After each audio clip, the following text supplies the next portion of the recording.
Good morning, and thanks for tuning into this episode of Vike Vision. I'm Gracie Wedgeworth. And I'm John Van Doren. And in this episode, we'll be exploring all the different ways that Parkview has made an impact on its students. We have all of these stories and more. Vike Vision starts right now.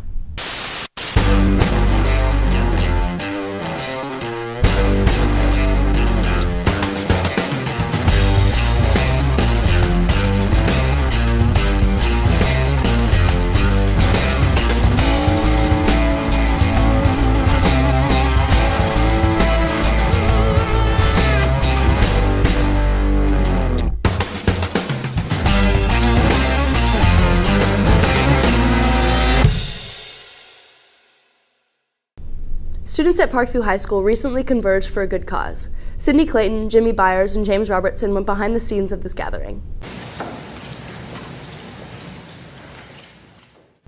On Thursday, March 23rd, Parkview students were given the chance to let their voices be heard by administration. I feel like our students embrace the idea of showing their concern about school safety and coming together collectively to voice that concern. Students had the opportunity to attend Walk Out and Up, a public forum led by cabinet members Emma Spear, Isabel Hart, and Lonnie Larmer with the help of administration. I think our cabinet did an excellent job planning that event. Emma Spear and I were the spearheads of this walk out and walk in, walk up thing, but it evolved from just a simple walkout to something as an alternative for the other students that are a little concerned. We're walking out, but we're being proactive with the walkout. The forum allowed for students to come together with their peers as well as administration and voice their opinions on school safety. I thought it was important. I think that students should stand up themselves, but I thought it was important to get administration help and support. During the event, students wrote down their thoughts and concerns about school safety on sticky notes and posted them in the glass hallway. There's something that needs to change, and everyone should have a chance to explain what their idea of change would be. Whether you think making sure all the doors are locked is the best way to do it, or different laws or different regulations, or just something the administration can do to help us feel safe in the place that we are mandated to attend 5 days a week. I think the stickers are really a good idea to voice your opinion without having to say it to someone.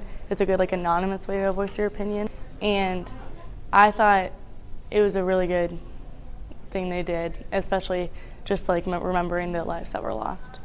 There are blank sticky notes located all around the school, so feel free to pick one up and write down your thoughts or concerns about school safety. With Vike Vision, this is Sydney Clayton, Jimmy Byers, and James Robertson.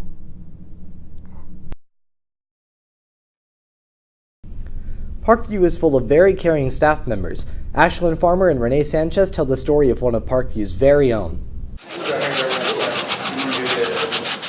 Parkview High School is a place full of teachers we all know and love. Cory Lentsinger is a big influence in his department. I'd say Lentsinger is probably one of the best guys I know in this building. He cares about the students, and he will do anything to help you. Caring person. He helps you out with whatever you need. Mostly projects, but I'm sure if you have some other class that you're struggling in, he'd be willing to help. Before Lentsinger entered the classroom, he initially had other plans. Despite that, this profession is still his leading passion. Yeah, I thought that I was going to go into wildlife management if you're thinking about degrees. The jobs were not as readily available as a woodworking teacher, so I joined this area because I love it, I'm passionate about it. And when I'm not here at school, I'm normally doing the same kind of things at home. As a teacher, loving your job isn't something that always comes easy, but there are good memories to be made in the classroom. He really tries to drive his students to do the best. You'll never catch him at his desk. He's always helping people out in the shop or helping with other people's projects. Along with providing an education to his pupils, he also works on many personal projects around the school. Some projects that we're kind of proud of is kind of working on trophy cases around the school, helping out little corners like the closet where we store clothes that we can give it out to students in need. And the one that my favorite is this trailer smoker so that we can cook meat and enjoy eating that. Parkview appreciates Mr. Lentsinger for all he's done in and around the school. From Vike Vision, we're Ashlyn Farmer and Renee Sanchez.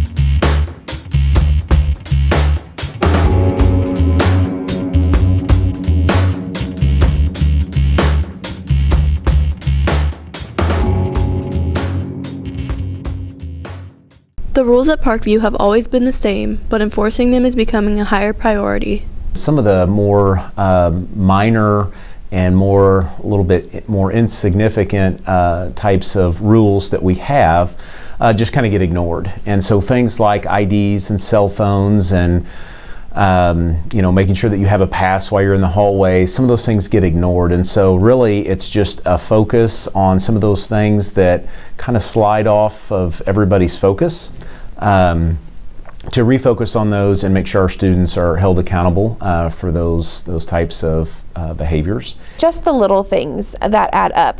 If we were able to have students having their phones out all the time and headphones in, it's a level of disrespect to teachers, and it's also completely distracting from learning. I love to listen to music, but to be able to truly focus on what someone is saying and interacting with others, and just the little things, having hoods off, it's just kind of a sign of respect in general.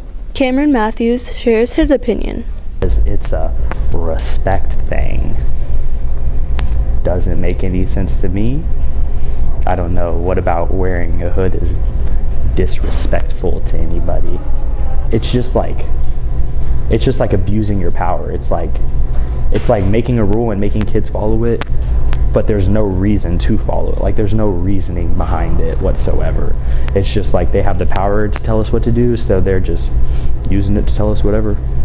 Doesn't matter to me, as long as they don't infringe on anybody else's right to their education, then I see no reason to bug them. Mrs. Bush and Dr. Ramsey explain why these guidelines are set in place. These rules exist. Every specific rule, I don't know, but all rules exist for a reason. It's because something happened or it's preventing something from happening. So as much as they may seem really menial, they all add up and are for a good reason at the end of the day. To identify every single one and talk about why we have IDs, well, number one, it's safety of who that person is in the building and being able to know their name and why they're here.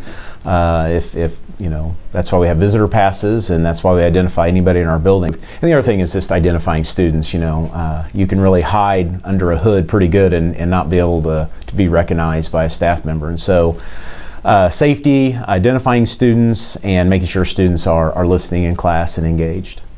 Though opinions differ, the rules are here to stay. From Vike Vision, this is Ashlyn Mooney and Michael Porterfield. Parkview is home to many successful clubs and organizations. Michael Porterfield and Ashlyn Mooney have more on some of the latest success. Employment and productivity work right 2017, and economic study by based can show there have been no good effects on employment. In fact, many people increase work time. The debate team has been putting in a lot of work, and it is paying off, especially this year. Yeah, so I qualified to the National Speech and Debate Association tournament, the national tournament held in Fort Lauderdale, Florida. And I'll be going there for about a week during the summer, and then I qualified to another national tournament that's held in Washington, D.C.